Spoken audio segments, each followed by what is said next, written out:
is that they have small appendages. You might notice, whether you're above or below water watching this show, that their pectoral fins and their tail flukes are quite small compared to the rest of their bodies.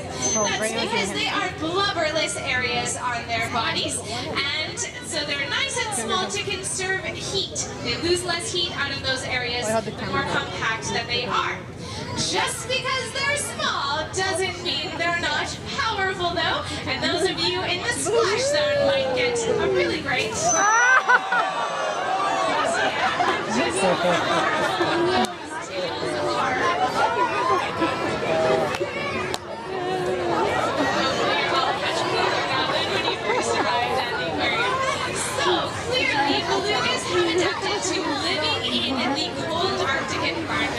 with their small appendages. I did also mention oh my God. 5,000 years. The Inuit people. They too, just like belugas, have adapted to living in the Arctic, particularly in the way that they get their nutrients. When we need some extra vitamin C, we just go to the store and buy some oranges. But for people in the Arctic, they actually rely on that thick layer of blubber that surrounds the beluga's bodies for those essential vitamins and nutrients. But get a look at that blubber again here. Let's give the whales a round of applause.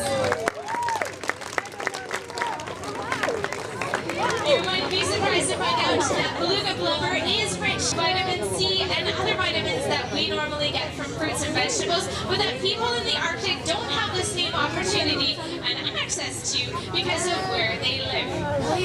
Obviously, people and belugas have adapted for life in the Arctic, which can be a harsh environment.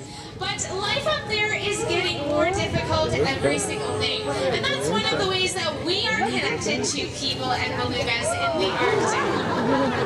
We're connected to them by the choices that we make each and every day. Choices like when and how we're going to use electricity or gas. When we use electricity and gas, we're adding extra greenhouse gases into the atmosphere, which is thickening the carbon blanket around the planet, and that is having an overall warming effect on our planet. That is particularly noticeable in the Arctic, where we're finding that sea ice is forming much later in the year, and it's also melting a lot more quickly. But what does this have to do with belugas? Well, it all comes down to food and the food chain.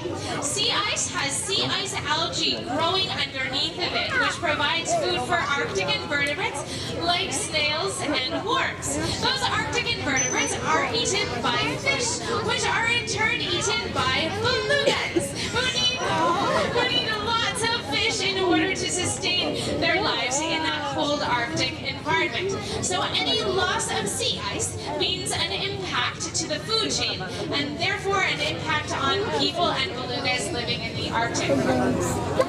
We've been chatting a lot about challenges that face people and belugas in the Arctic and ways that they have adapted to living in those areas, but maybe we should take some time and move a little bit more south, because believe it or not, belugas can be found in some warmer areas as well. I'm wondering if anybody here is visiting us from Eastern Canada today. Alright, I see a couple of heads. Welcome to you. Now, you who are from Eastern Canada might not rely on belugas for food value, probably don't in fact, but you might rely on them for economic value. And that